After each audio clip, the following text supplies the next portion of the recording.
Tagalog, let your seatmate translate into English. Or you will ask me. Wait lang!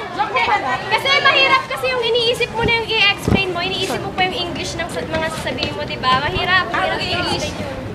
Philippine Games, no? Para mas maintindihan niyo kung paano laro. Ayun. So, ang tumbang preso ay isang laro na kinawiwilihan ng mga batang Pilipino. Ang kailangan natin, lata, tsaka tsinelas. Pero dati, gumagamit din sila ng bato. Para kaso mas ginagamit na nila ngayon, lata. Kasi syempre, pag bato yung ginagamit mo, di ba?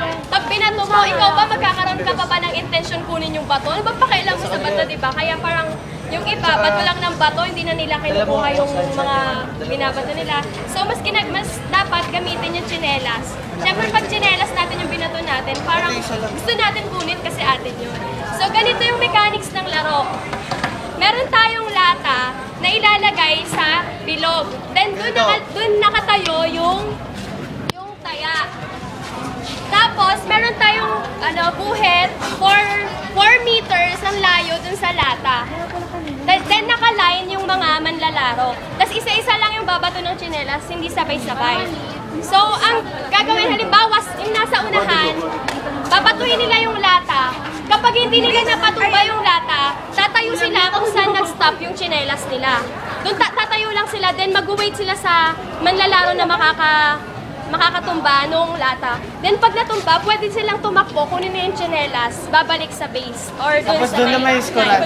Hindi sabay-sabay. Pwede lang kayo magsabay-sabay kapag parang natambay na doon yung mga hindi nakatama nung lata. Pagka meron namang nakatama, hahabulin nung taya yung lata, then ilalagay dun sa may gitna ng bilog.